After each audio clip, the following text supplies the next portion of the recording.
I can't believe I just marked the 1-year anniversary of launching my own private practice. I was worried about the headaches of doing billing and documentation all on my own without any administrative support. But it turns out with Simple Practice, the paperwork is easier than I ever expected. Simple Practice is an all-in-one EHR that is HIPAA compliant, high-trust certified, and built specifically for therapists. One of my favorite features is how effortless it is to create super bills for my clients so they can get reimbursed quickly. Simple Practice helps me focus on what I love most, working with clients, by lightening up the business side of running my own practice. And if you're just starting out or growing your practice, they also have a credentialing service that helps you get paneled independently. It takes the total headache out of insurance enrollment, giving you full autonomy over your own contracts without any middleman platforms taking a cut.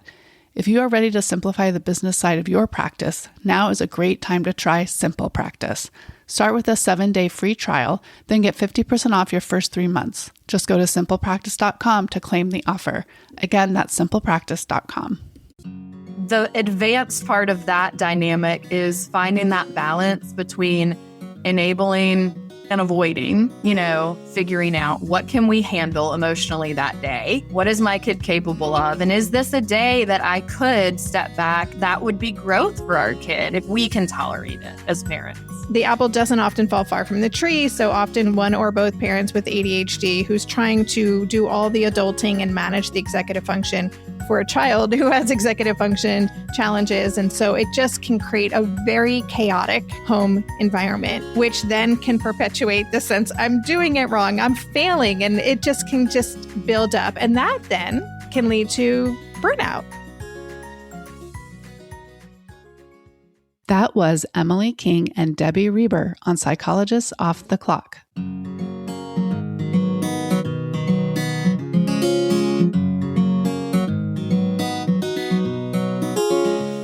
We are 5 experts in psychology here to bring you cutting-edge and science-based ideas to help you flourish in your relationships, work, and health. I'm Dr. Debbie Sorensen, a clinical psychologist practicing in Mile High, Denver, Colorado, author of Act for Burnout and Act Daily Journal.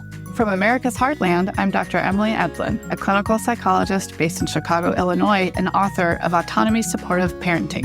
Calling in from Vienna, Austria, I'm Michael Herold, ACT coach, confidence trainer, and the author of an upcoming book on developing your confidence and social skills. From Boston, I'm Dr. Yael Schoenbrunn, faculty at Brown University and author of Work, Parent, Thrive, and Why Don't You Understand Me? And from coastal New England, I'm Dr. Jill Stoddard, author of Be Mighty, The Big Book of ACT Metaphors, and Imposter No More. We hope you take what you learn here to build a rich and meaningful life. Thank you for listening to Psychologists Off the Clock. Hi, everyone. Before we get started with today's episode, I wanted to let you know that I do a lot of parent coaching for parents living with ADHD, and I do groups every few months for parents navigating ADHD in their family systems. So if you are interested in more information, I will include my website in the show notes. Thanks, and enjoy the episode. Hi, listeners, it's Emily.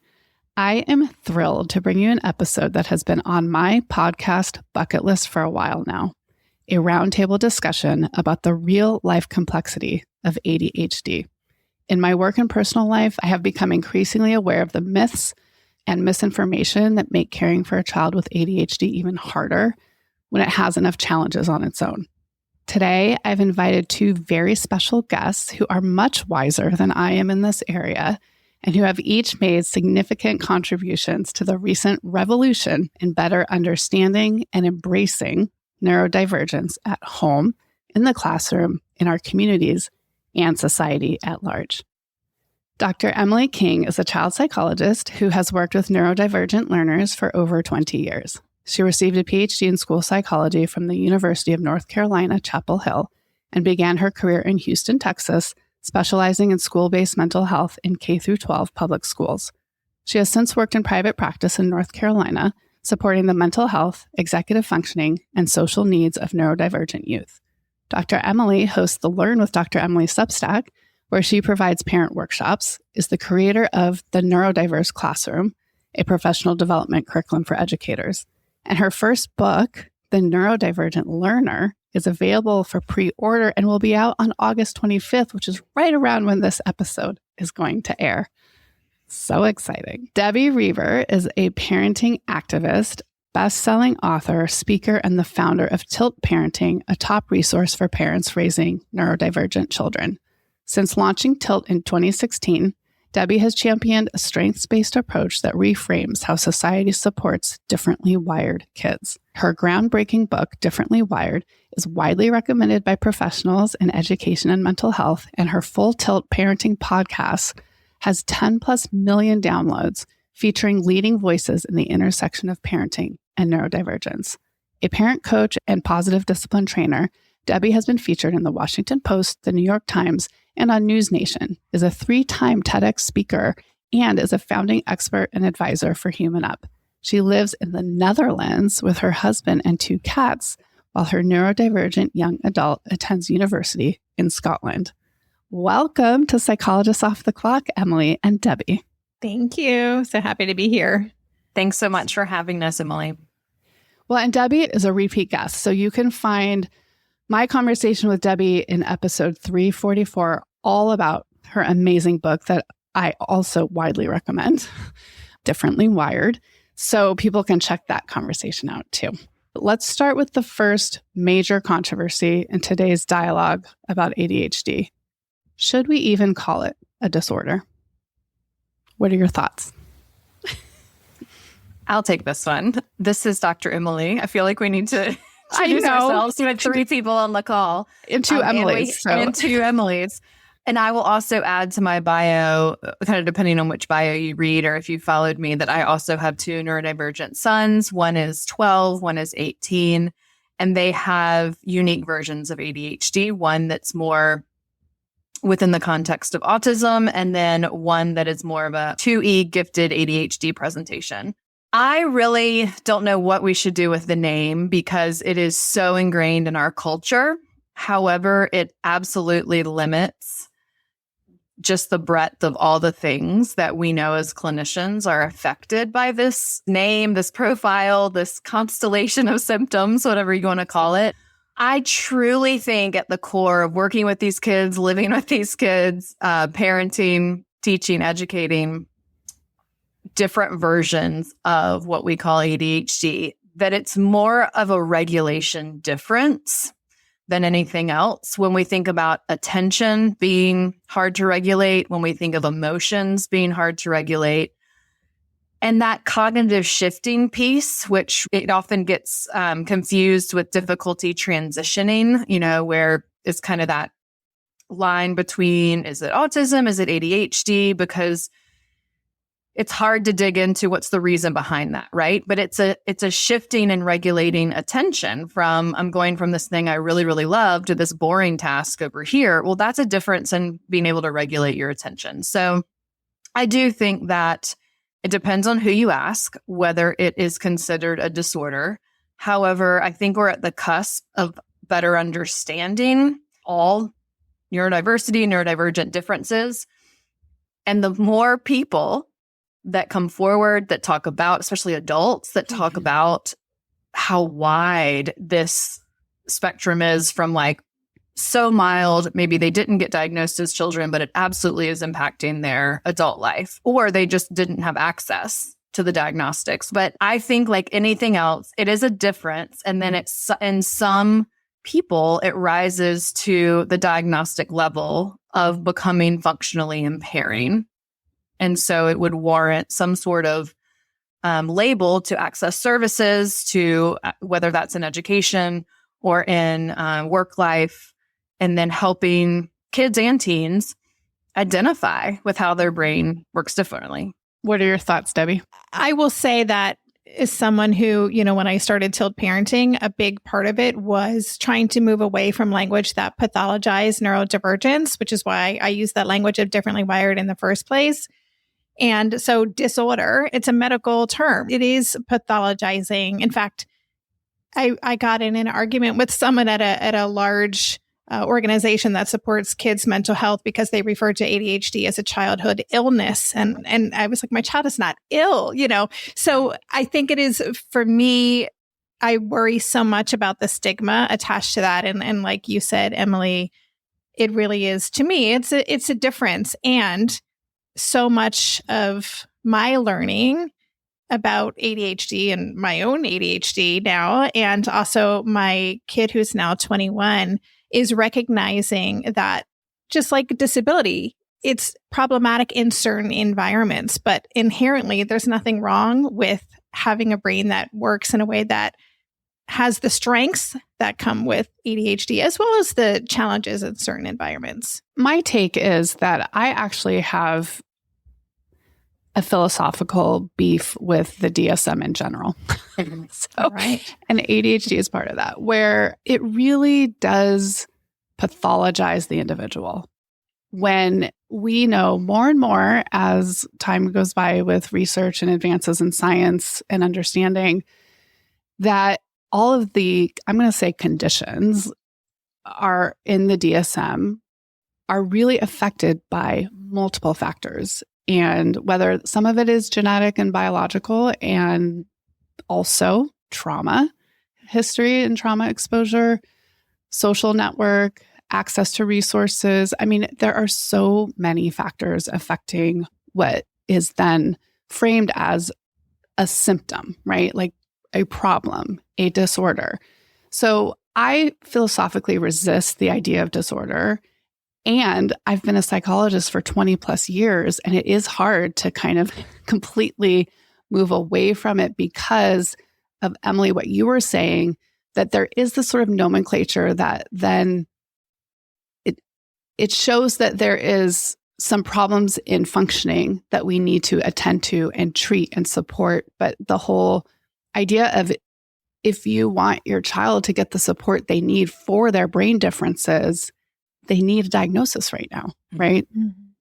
Well, I will just add to this as my putting on my educator hat and thinking about the classifications through IDEA and through getting an IEP, just because there are 13 of those. And then there's this giant book that some people use as a doorstop rather than looking in it, called the DSM, where there's so many diagnoses in the DSM, right? And so I think this comes down to, and how I've wrapped my brain around it, is how we're misusing the medical model for developmental differences. Mm-hmm.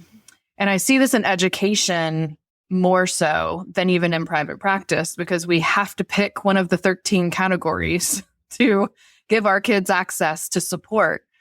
And so it's more obvious that you just are, yes, you're identifying, yes, this child has reached a level of needing support, and which one of these 13 categories kind of best describes it. And none of them are perfect because there are only 13 of them, right? And I think we can all agree that if there are only 13 options, there's no one that's perfect for every child that perfectly explains every child's needs. So the DSM, of course, feels very medical model to me, where you have a broken arm and this is the treatment to fix it. Well, you're going to have a broken arm in every single setting, in every single circumstance. And that is just not how neurological, nervous system, any of those differences works, because they're so impacted by social, by sleep, by, nutrition, by relationships, like all of those things impact. And so these needs ebb and flow.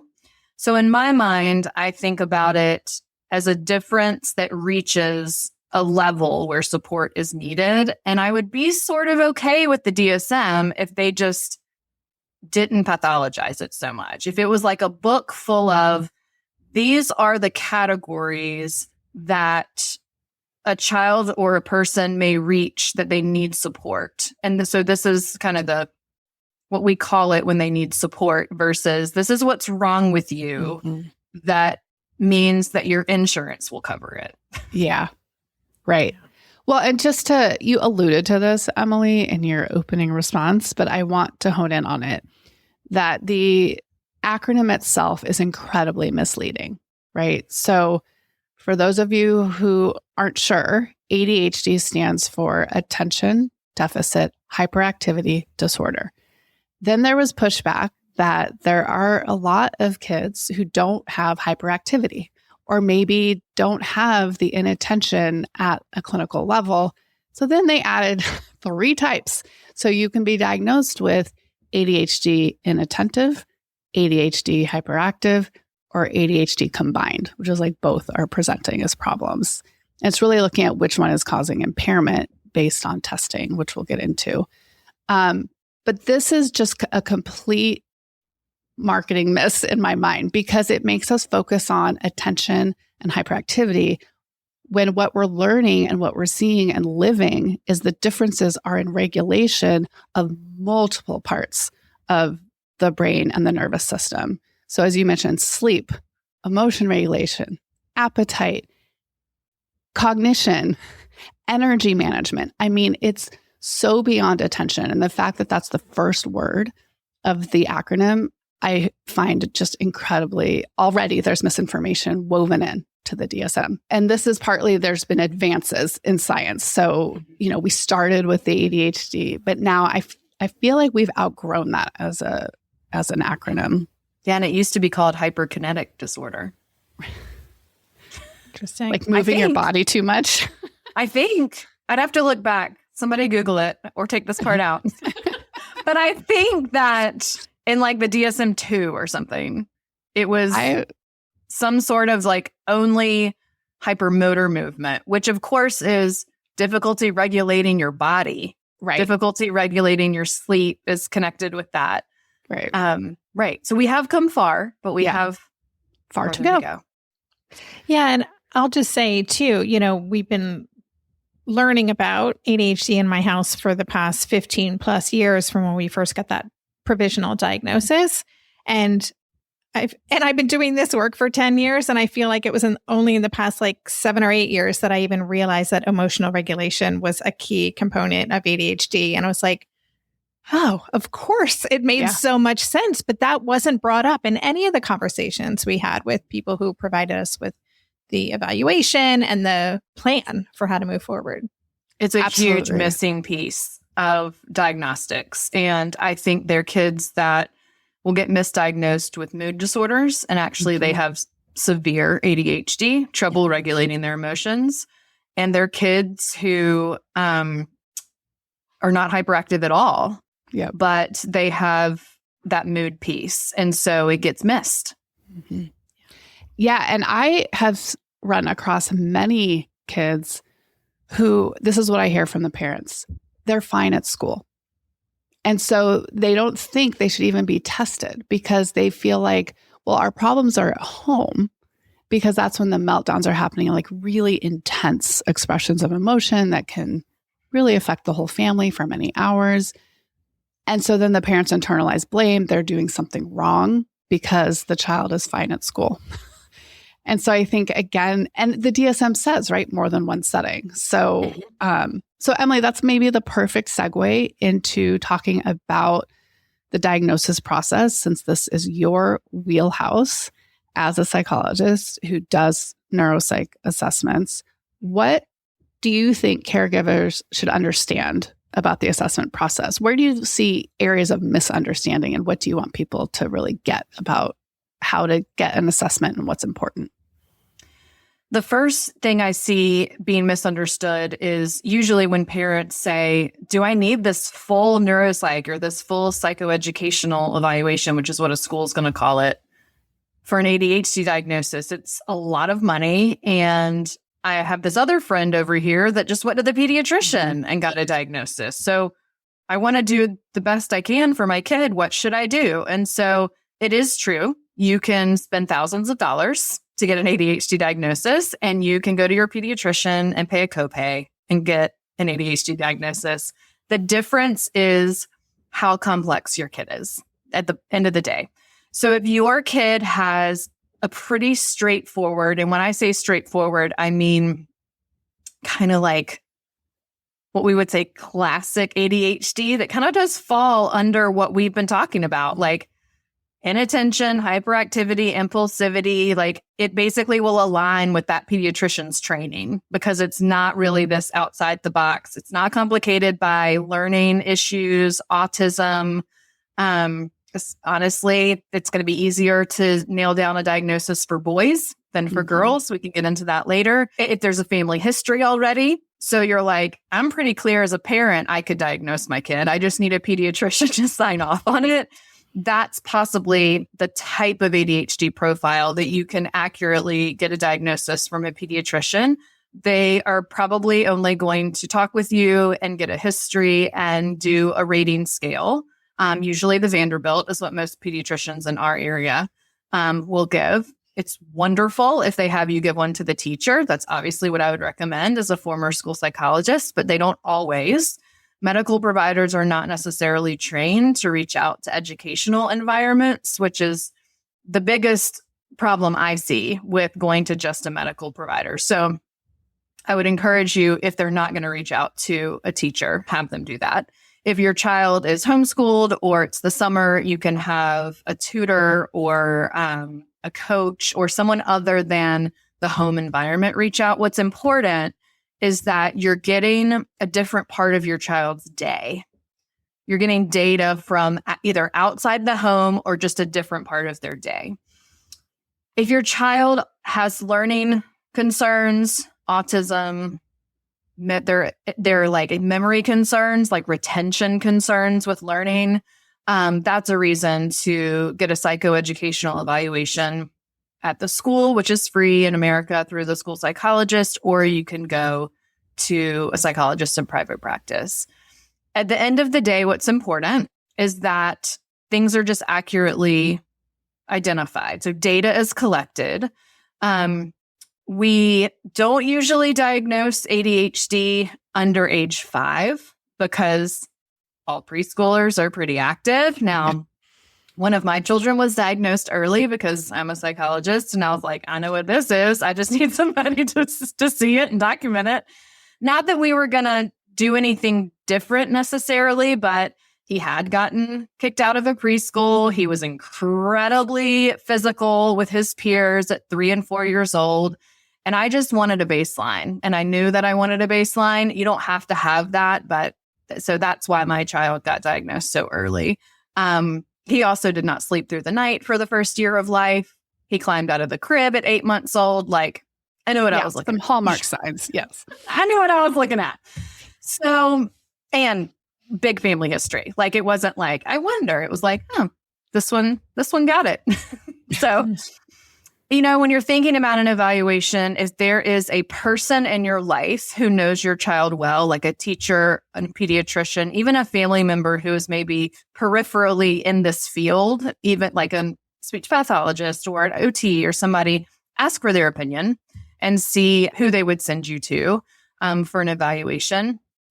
That said, we then have to answer questions about medical intervention. Is it something in terms of medication?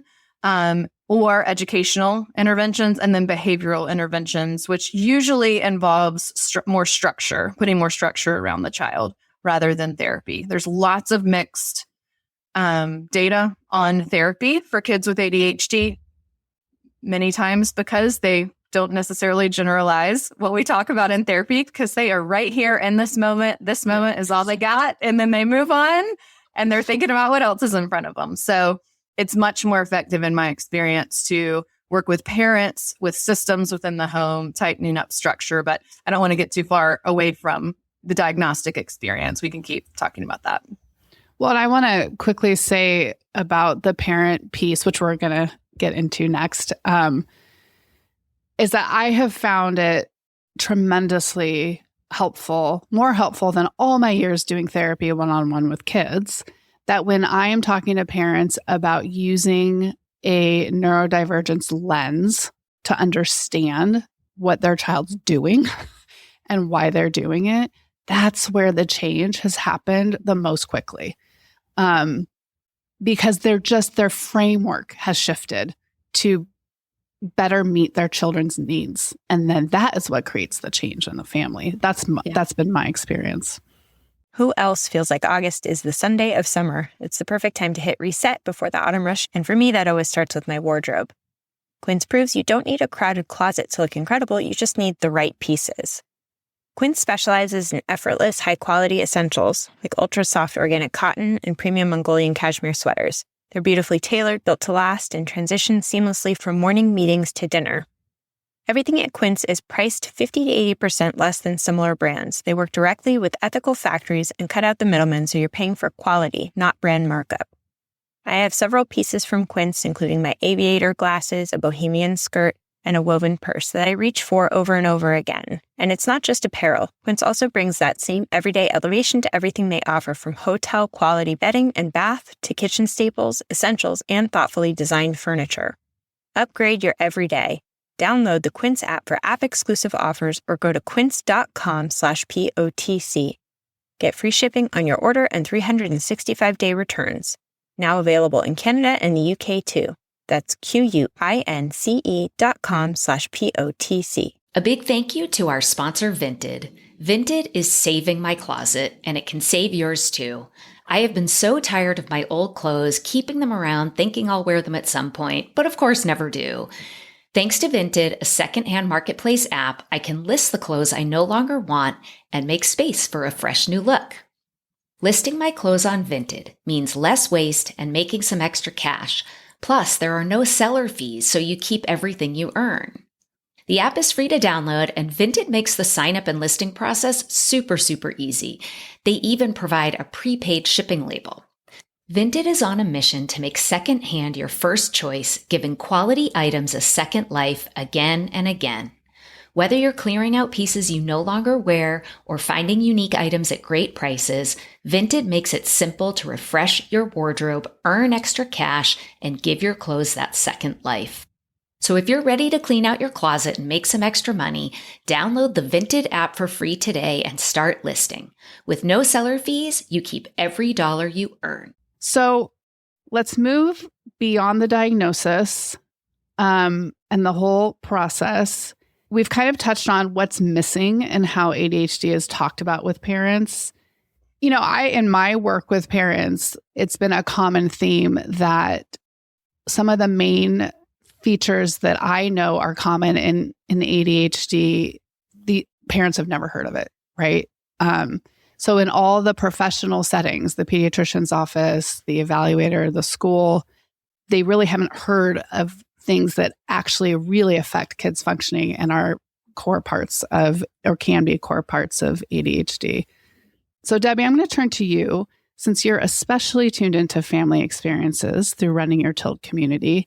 What have you noticed are common features of ADHD that are not often discussed in formal evaluations or treatment? The first thing that comes to mind is sleep challenges. And similarly, we were both shaking our heads as you were describing, Emily, your child not sleeping for the first 8 months year. But those sleep challenges persist, and learning that sleep apnea is really more common in ADHD kids. I had no idea. That was something that I learned through Dr. Roberto Olavardia explained that to me. And that is something a lot of parents are navigating. And also the circadian rhythm syndromes are so much more common in ADHD kids, especially as they get older. And so I think, a lot of us think our kids have trouble just turning off their brains at night. Or like I always described my kid reading at night was like watching a movie because it was so live and real, that whole experience. And so we spend so much time thinking about how do we turn off the brain, but really there's so many other things working against our kids, like whether it's restless leg syndrome, which is also really common in ADHD kids. Like there's a lot going on internally that can impact their sleep. So that's one area. Another area which is really common in ADHD kids that I hear about from a lot of families is the social challenges. And as part of that, rejection sensitive dysphoria.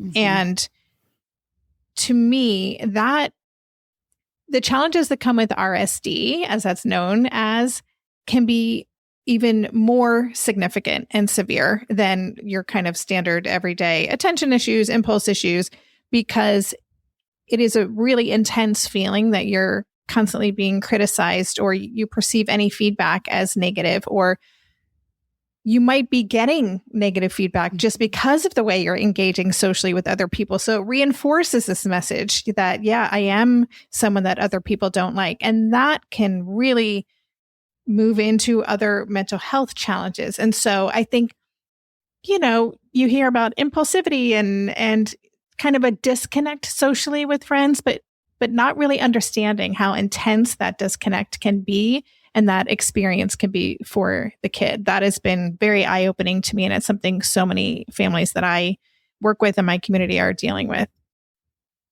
Yeah, I would say the kids that I work with in therapy, we're not changing the ADHD. They're not coming to therapy because of ADHD. I mean, well, because it's causing distress, but not because we're trying to make them less impulsive or calm their body down.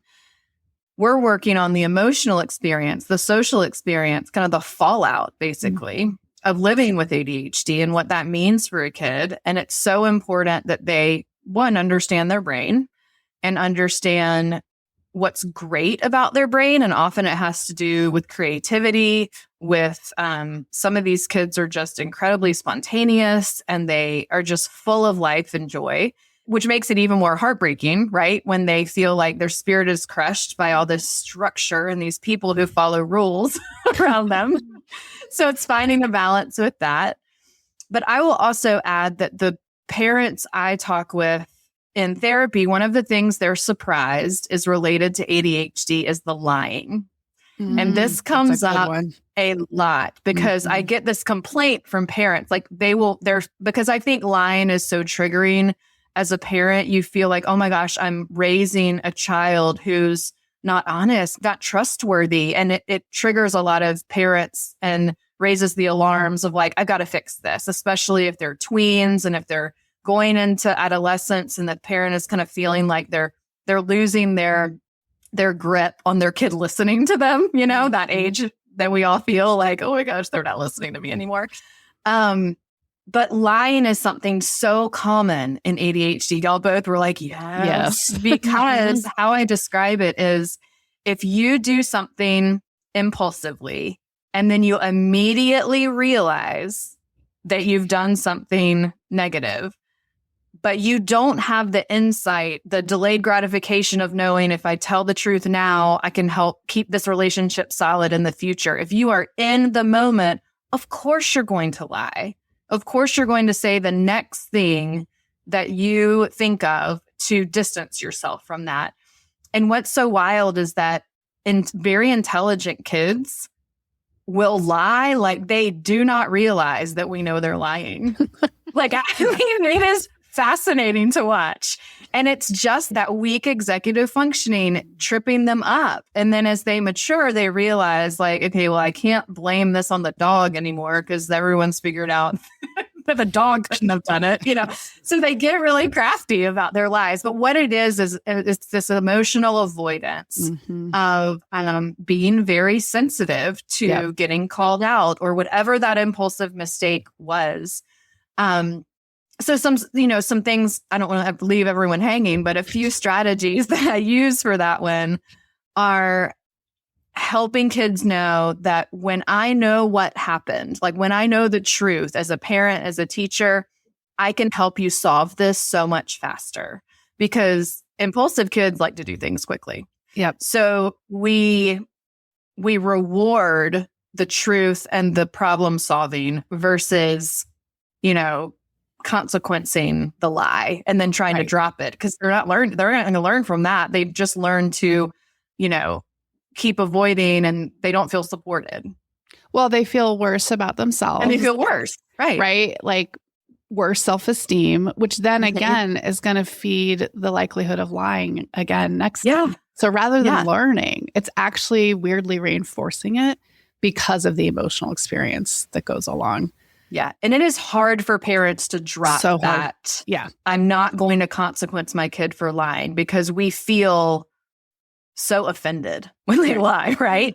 But for ADHD kids, we really have to join them even faster to help them not feel so negative about themselves.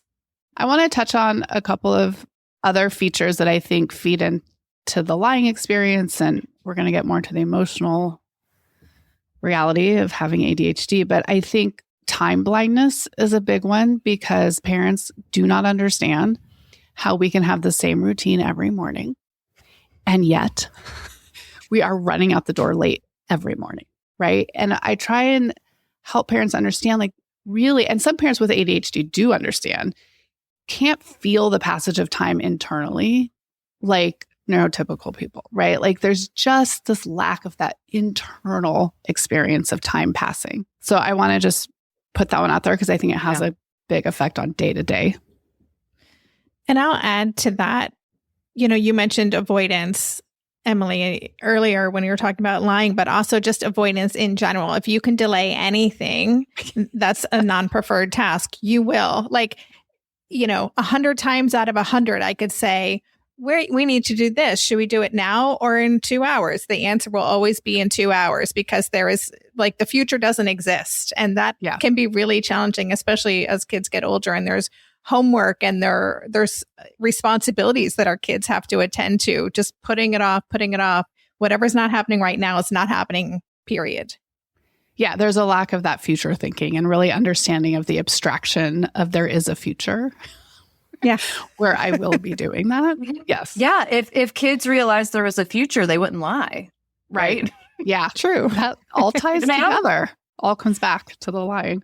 The other thing I think is underestimated is the intensity with which many of these kids feel emotions. And we have to think, if we're not similar, that the way we feel emotions, then it's like 10 times more, which is why it can be so hard, the younger the child, to manage that emotion because it's so big. And in my experience, they also can be acutely aware of others' emotions, like feeling deeply others' pain, and that can dysregulate them. And I think that's really interesting if we can see those dynamics happening, like understanding this could be happening right now. It's actually this deep empathy and deep sensitivity to emotions around them, within them, that is resulting in this huge, outburst. What are your thoughts on that? When you said feel the emotions around them, that automatically makes me think of autistic children and teens and their kind of version of ADHD. When I was trained 25 years ago, I'm sure you remember this, Emily, we were taught, if you are, agree with me. If not, be like, I never heard of that before. We were taught that you did not diagnose autism and ADHD together. If you had autism, then you couldn't have ADHD. That was just what we were taught. And I think what it was intended to be is that those symptoms, that constellation of symptoms or characteristics, were a part of autism and couldn't be this separate thing. Well, that may be true, but it kind of doesn't matter, right? Like when we get to the end of the day, if a child has an ADHD diagnosis, but they're also autistic, the presentation of that regulation is just going to be different than a child who is not autistic. And some of that is this topic of feeling the emotions of others around them. And the reason it's a different experience is there's a communication weakness with autism that is usually not experienced with only ADHD, non-autistic ADHD. So imagine being able to feel the emotions of others around you, but not really be able to connect or do anything with that emotion. That is going to make it even more difficult to regulate. So it's almost like this, I could go off on a tangent here, but I really struggle sometimes knowing autistic kids and teens and adults to figure out where does the autism end and the trauma begin for their life experience of feeling so intensely. And it drives me bonkers that, decades ago, we thought these kids didn't feel. Yeah. Right. Because they weren't able to communicate it. Yeah. And so it's such a neurotypical lens, like it's such an ableist lens, right? To think about if they can't communicate it, they must not be feeling it. Oh my gosh, that is anybody who's ever known or loved or lived with an autistic child knows they are a sponge for what's going on around them. But you're right. There are absolutely kids that are not autistic that have ADHD that are also highly sensitive. And often that comes out, in my experience, as sensory sensitivities when they're young. I mean, I think most autistic individuals have sensory sensitivities, but I see this with ADHD and sensory sensitivities. And that's something that really gets dismissed, I feel like, if you're quote unquote just ADHD. But if you're autistic, people pay attention to your sensory sensitivities. Yes. But if you have just ADHD, it's like, God, why do they melt down about their socks? Why do they have to wear the same pair of shorts all the time? And it's like, let them do what they need to do. It's a sensory sensitivity. And so I think that is one of the misconceptions, that there are more sensory sensitivities with ADHD as well. No, it's not as frequent as autism, but it has to do with that intense emotion.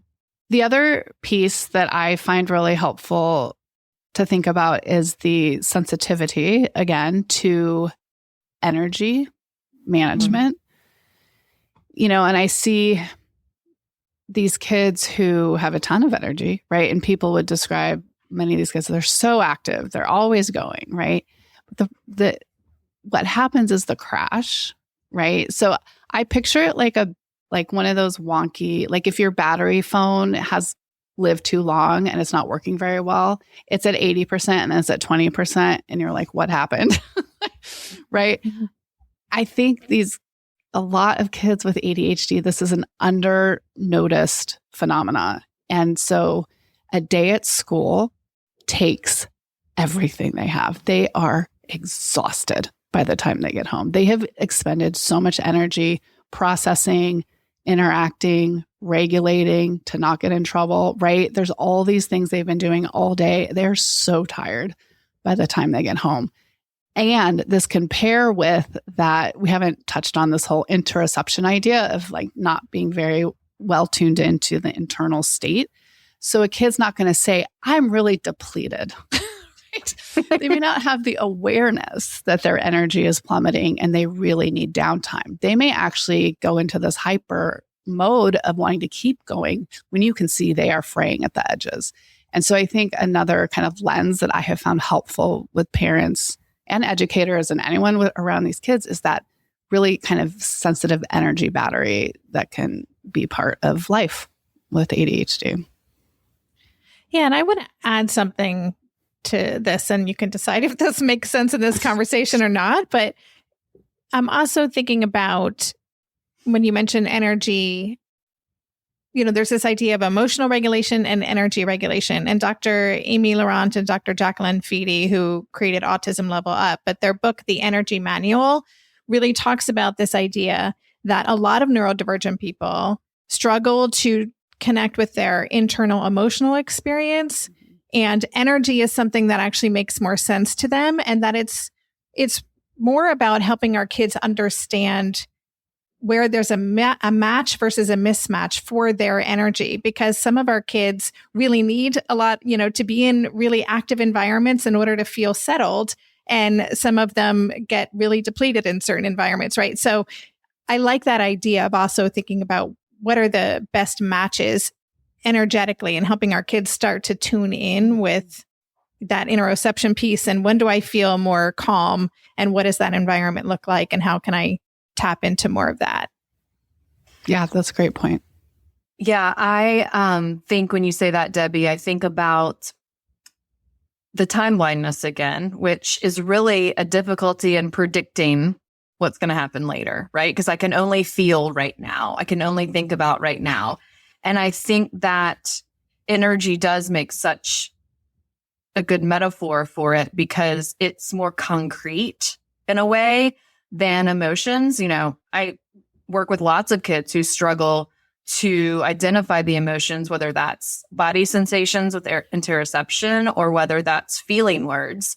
And talking about energy, I have a whole chapter in my book on managing energy for this reason. Talking about energy usually resonates with them because they know how they feel now and they can think about how did I how is my energy at school? They can think about their energy alignment, like you said. And that's one way that we can help kids identify this gray area. So there's this like, I have energy and I don't have energy. Like my son really, when he was young, it was like fast and asleep. Those were his two like settings. Two settings. And I feel like with autistic learners, it's more aligned with their cognitive patterns of I either think this or that, kind of that concrete thinking. But with ADHD brains, it seems more of like, I'm either in this moment or I'm not in this moment. It's more of a here versus later feeling. So it's still this like binary option. So we have to teach them, okay, what are the clues you get in life in the day that may be showing you that your battery is low. Like it's coming up on losing battery versus waiting until, as the kids say, I crash out. Right. So, just some things to think about of like helping your kid eat snacks on a routine, helping your kid understand that we sleep on a routine because you have to have energy, understanding that if your kid didn't get enough sleep, sending a quick text to the teacher is really important so that they know what I call, let's handle with care today. Right. Let's not push them too far. But then the other thing I want to just quickly tag on to, because I didn't say it when we were talking about evaluation, is this idea of being different at home and school, which has to do with energy. Unless our child has severe across the board ADHD, we're going to get differences across settings. And usually it comes down to a few factors. School is usually more structured than our homes. And then the opposite is sometimes true, that school is more anxiety provoking, usually socially, than at home. So sometimes kids do better at school because it's more structured and they leave it all in the field and then they crash out at home because it's comfortable. My parents are still going to love me, even if I'm an emotional mess. Or kids really struggle at school because there's a lot of anxiety about it not feeling like a socially or emotionally safe place. And then they're fine at home. So we get these opposite looks. And so these are the kids we have to dig deeper on and use a third or fourth setting. Like, how are they in therapy? How are they in soccer? How are they in dance class? Like, what are the other settings? Does it ever show up in other settings? And if so, that's also two settings. So we need to get creative about the fact that it doesn't mean ADHD is not there. Right. It means that some circumstances help put some guardrails around the ADHD. So I want to make sure we spend a little bit of time on the parent experience. And this is my passion, right? Like making sure we include what's going on for parents when we're talking about kids, because everyone affects everyone else. And Debbie, this is really your mission as well. You wrote a book to really be for the parents about the parent experience rather than how to quote unquote fix your kid, right? So what do you think are important themes that we could touch on very efficiently right now? Okay. So the number one thing I would say that I continue to hear, despite the fact that there's so much more awareness of neurodivergence today and so many more resources, is that parents still feel isolated from other parent communities and like they're screwing up or they're being judged by other people, whether that is other parents, of kids in the classroom. No one wants to be that parent at school, whether it's the school administration and educators themselves. Oftentimes it's our own family, our extended family, our parents. And so that is one of the biggest challenges, because there's so many opportunities for us to be humbled by our children and for us to be reminded that we have no control over how this is going to look in different environments. And so that is a real pain point for parents. Another really challenging aspect is the fact that we as the parents are often having to be the, executive function for our entire family. The apple doesn't often fall far from the tree. So then you've got a parent, often one or both parents with ADHD, who's trying to do all the adulting and manage the executive function for a child who has executive function challenges. and is disorganized and all of those things. And so it just can create a very chaotic home environment, which then can perpetuate the sense I'm doing it wrong, I'm failing, and it just can just build up. And that then can lead to burnout, right? Mm-hmm. We can just, Emily, you said that your kid has like, I think you said fast and sleep as the two modes, well, that can be very similar for a lot of parents. And we can find ourselves burning the candle at all ends and working and doing all the things and trying to keep things together and trying to co-regulate and failing at all of those things in some capacity and then beating ourselves up about it or burning ourselves out to the point where we have nothing left to give. So those are briefly 3 of the kind of bigger pain points that I see in my community.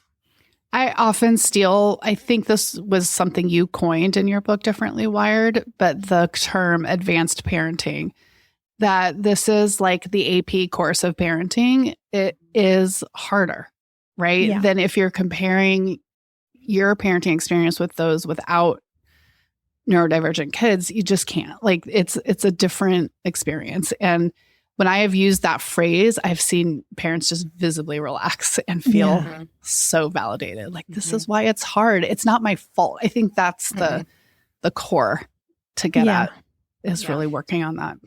Yeah, I also say that we're like the wingsuit flyers of parenting because it's an extreme sport, right? Yeah. And it is something, if you're not a wingsuit flyer, you don't get it. You don't understand all the things that are involved with doing that. And we can't fake it. Like, we can't decide, well, I'm just going to kind of phone it in. Like, we could, but that is not going to work well for anybody. And so our kids place so many more demands on us than families raising neurotypical kids are navigating. And not that, it's a competition. Like, parenting is hard across the board, but that perpetuates this further sense of isolation because we really feel like we can't even voice what's hard because people aren't going to get it. And then we feel even worse about ourselves. Yeah.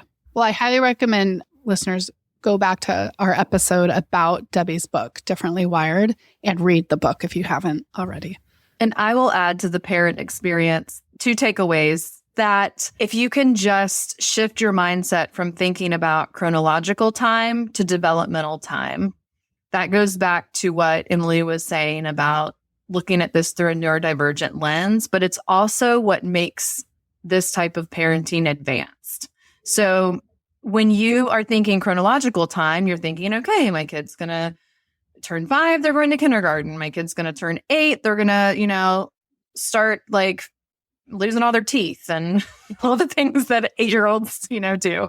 And when they're 12, they should be doing this. All these shoulds start coming up.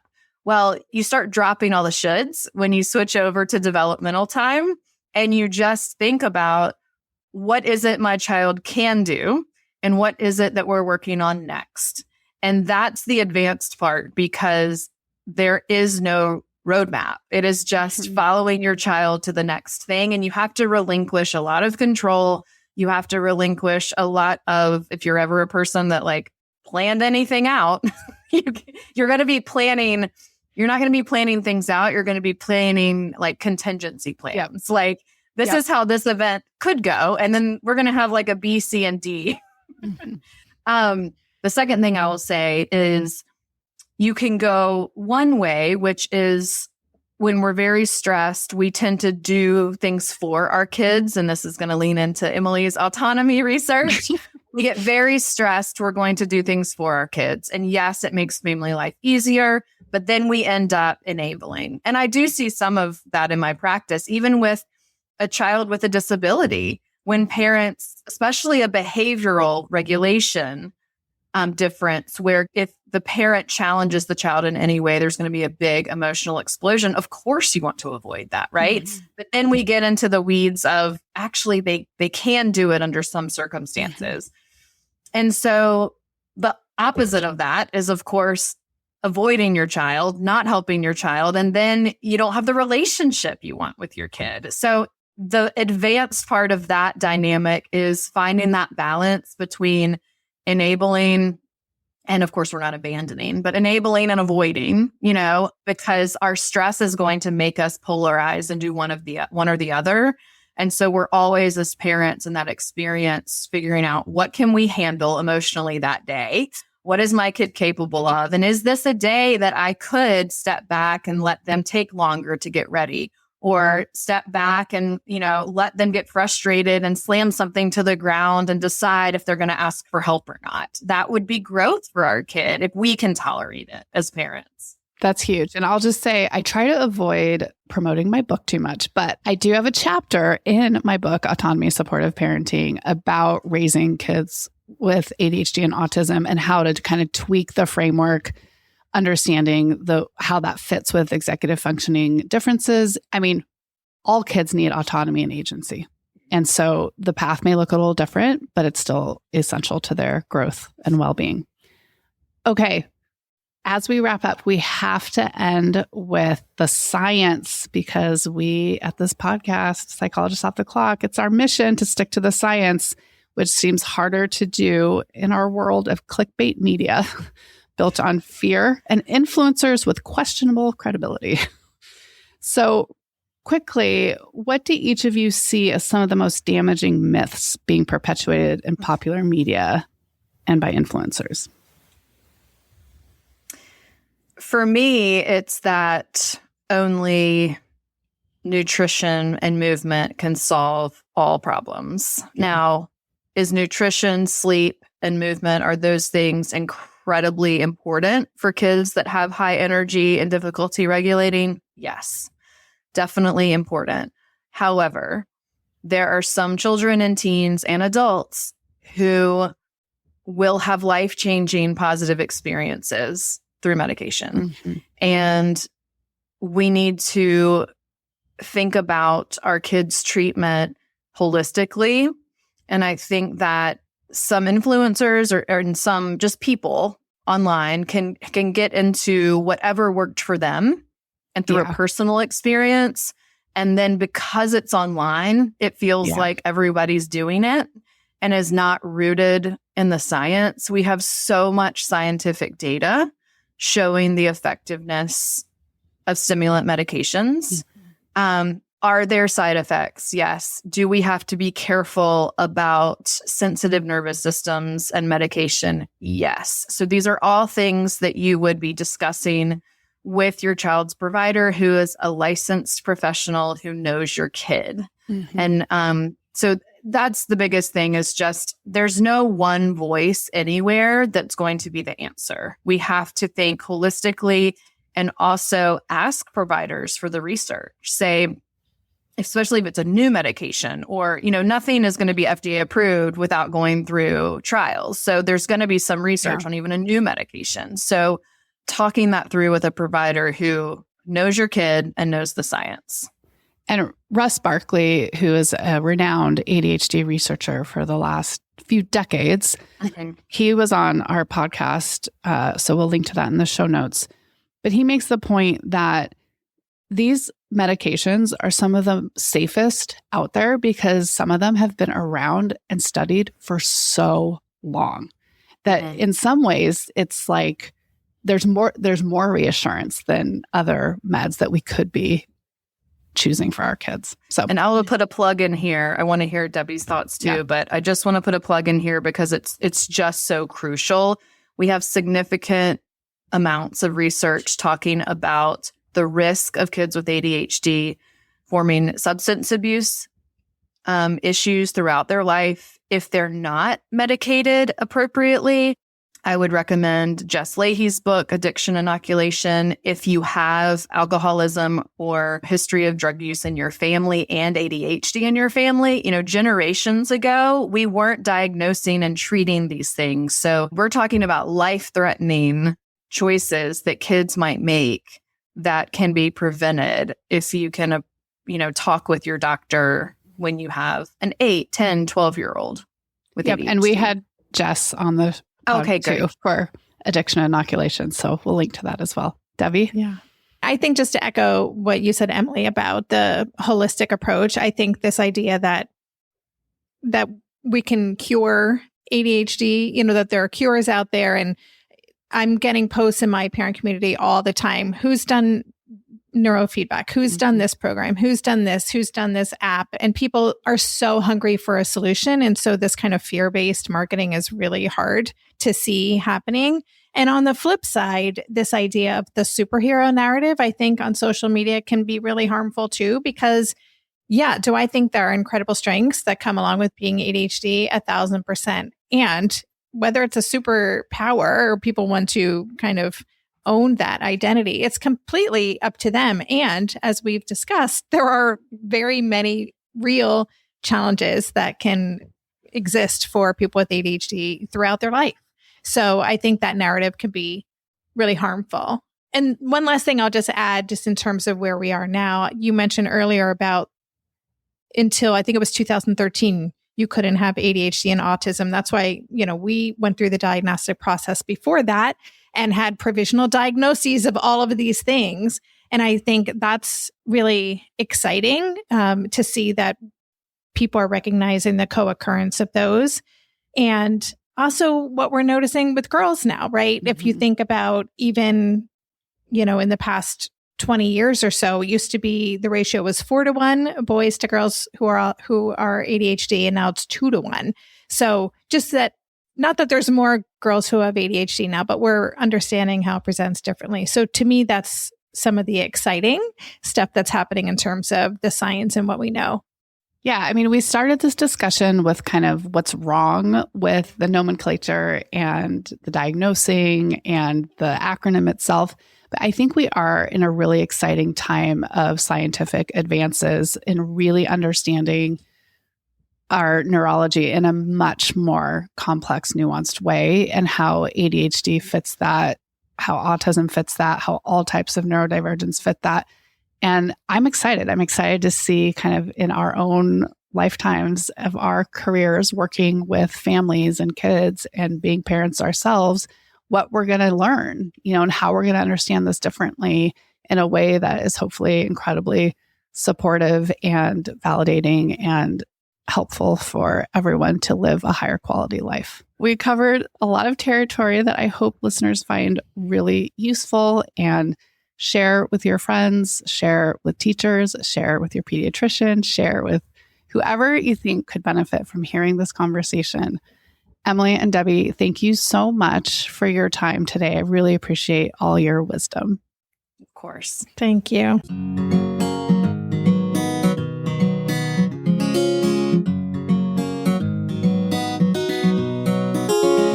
Thank you for listening to Psychologists Off the Clock. You can now listen to our podcast ad-free by becoming a supporter on Patreon. You can link to Patreon on our website or go to patreon.com/offtheclocksite. If you enjoy our podcast, you can help us out by leaving a review and sharing this episode with a friend or an enemy who would enjoy it.